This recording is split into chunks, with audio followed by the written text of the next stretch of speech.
السلام علیکم ورحمۃ اللہ۔ بھائی نے سوال کیا ہے، کیا تہجد کی نماز کے لیے سونا شرط ہے؟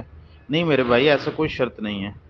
عشاء کی نماز جب ختم ہو جاتی ہے اور اس سے لے کر طلوع فجر صادق تک، یہ درمیان کا جو وقت ہے رات کی نفلی نماز کا ہے۔ سیدہ عائشہ رضی اللہ تعالیٰ عنہ فرماتی ہیں رسول اللہ صلی اللہ علیہ وسلم کو ہم رات کے پہلے پہر میں تہجد پڑھتے ہوئے بھی ہم نے دیکھا ہے، درمیان کے حصے میں بھی دیکھا ہے، اور آپ صلی اللہ علیہ وسلم کی تہجد کا وقت ممتد ہو کے جو ہے وہ طلوع فجر صادق تک، یعنی آخرات کے آخری تیسرے پہر تک پہنچ گیا تھا۔ تو اس کے علاوہ آپ ذرا غور فرما لیں کہ جو رسول اللہ صلی اللہ علیہ وسلم آخری اشرا رمضان کا، جب احادیث صحیحہ میں آتا ہے کہ اذا دخل العشر، جب آخری اشرا داخل ہو جاتا رسول اللہ صلی اللہ علیہ وسلم شد میزرہ وایقظ اہلہ واحیا لیلہ، اپنے آپ صلی اللہ علیہ وسلم کمر بستہ ہو جاتے، مستعد ہو جاتے، تیار ہو جاتے، اور اپنے گھر والوں کو بھی جگاتے اور ساری رات جاگ کر عبادت کرتے۔ تو یہ آخری اشرا میں رسول اللہ صلی اللہ علیہ وسلم عشاء کے بعد جو ہے وہ سوتے نہیں تھے، سارا اشرا ساری رات جاگتے تھے، گھر والوں کو بھی جگاتے تھے۔ تو کیا آپ علیہ الصلاۃ والسلام آخری اشرا میں تہجد نہیں پڑھتے تھے؟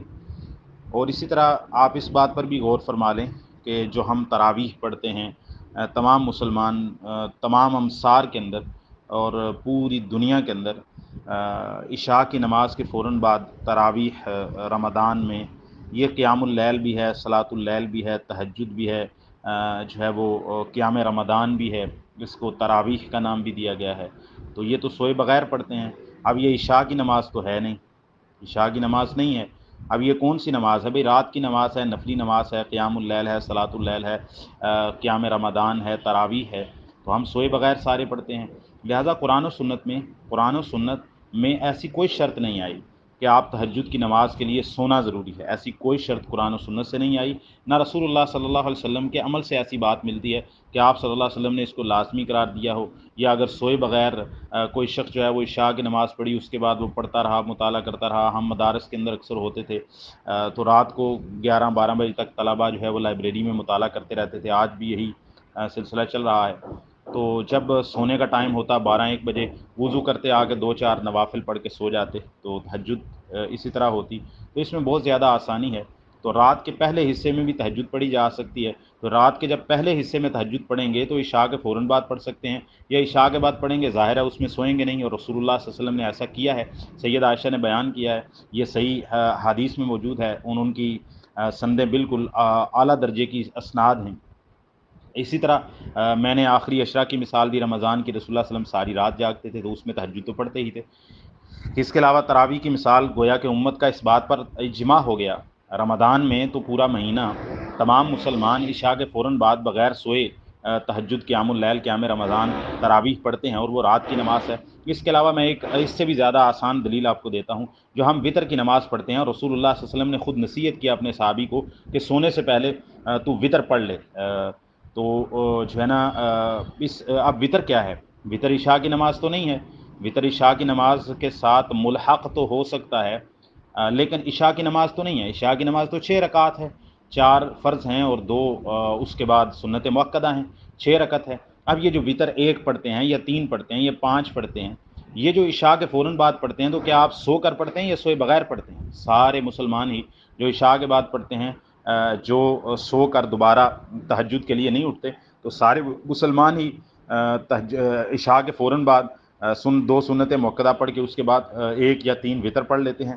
اب یہ وطر رات کی نماز ہے، رسول اللہ صلی اللہ علیہ وسلم نے اس کو خود رات کی نماز کہا، اور رسول اللہ صلی اللہ علیہ وسلم نے اس کو عشاء کے بعد فوراً پڑھنے کی تلقین بھی کی اس شخص کے لیے جو اٹھ نہیں سکتا۔ تو اس سے کیا بات معلوم ہوئی کہ وطر جو ہے وہ رات کی نماز ہے، یہ تہجد کے ساتھ اس کا تعلق ہے، لیکن ہم عشاء کے ساتھ پڑھتے ہیں۔ رسول اللہ صلی اللہ علیہ وسلم نے اجازت بھی دی، بلکہ تلقین بھی کی، اور اس شخص جو رات کو اٹھتا ہے اور اس کی عادت ہے، تو اس کو کہا کہ رات سب سے تمہارے آخری نماز جو ہے وہ وطر کی ہونی چاہیے۔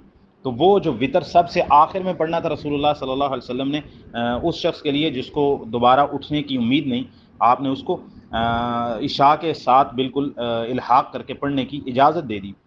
تو اس سے یہ سارے دلائل اس بات پر دلالت کرتے ہیں کہ عشاء تہجد کی نماز کے لیے سونے کی شرط کہیں بھی نہیں آئی۔ عشاء کی نماز کا وقت عشاء کی نماز ختم ہوئی، اب رات کی نماز کا وقت شروع ہو گیا، تہجد کا وقت اسی وقت سے شروع ہو گیا۔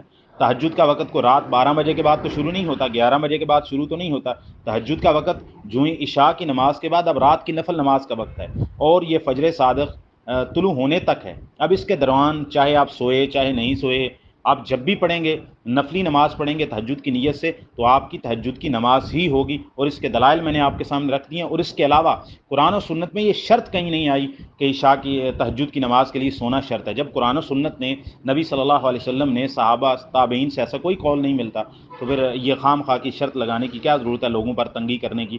جو شخص جو ہے وہ رات کو لیٹ سوتا ہے کام کاج کی وجہ کسی وجہ سے، آپ اس کو یہ اجازت دے دیں، جو کبھی بھی تہجد نہیں پڑھ سکتا، کہ وہ تہجد کے لیے اسپیشل اٹھے۔ اگر آپ یہ آسانی کر دیتے ہیں جو کہ شریعت نے آسانی رکھی ہے، تو پھر اس میں وہ شخص جو ہے وہ روزانہ ہی تہجد پڑھ کے سو سکتا ہے، کہ اس نے رات کو 11-12 بجے اپنے کام سے فارغ ہو کے سونا ہے، تو وہ وضو کرے، 2-4 رکعت جو اس کو میسر ہیں وہ پڑھ لے، تو وہ روزانہ تہجد پڑھنے والا بن جائے گا۔ اور رسول اللہ صلی اللہ علیہ وسلم نے، سیدہ عائشہ نے بتایا کہ آپ نے رات کے پہلے حصے میں بھی تہجد پڑھی ہے۔ جب پہلے حصے میں پڑھی ہے تو اس کا مطلب ہے آپ صلی اللہ علیہ وسلم سوئے نہیں ہیں، اور آخری عشرے رمضان میں رسول اللہ صلی اللہ علیہ وسلم ساری رات ہی نہیں سوتے تھے، تو کیا آپ تہجد نہیں پڑھتے تھے؟ لازمی طور پر پڑھتے تھے اور عبادت کرتے تھے، اور سوئے بغیر تہجد پڑھنے کی یہ سب سے بڑی دلیل ہے۔ السلام علیکم و رحمۃ اللہ۔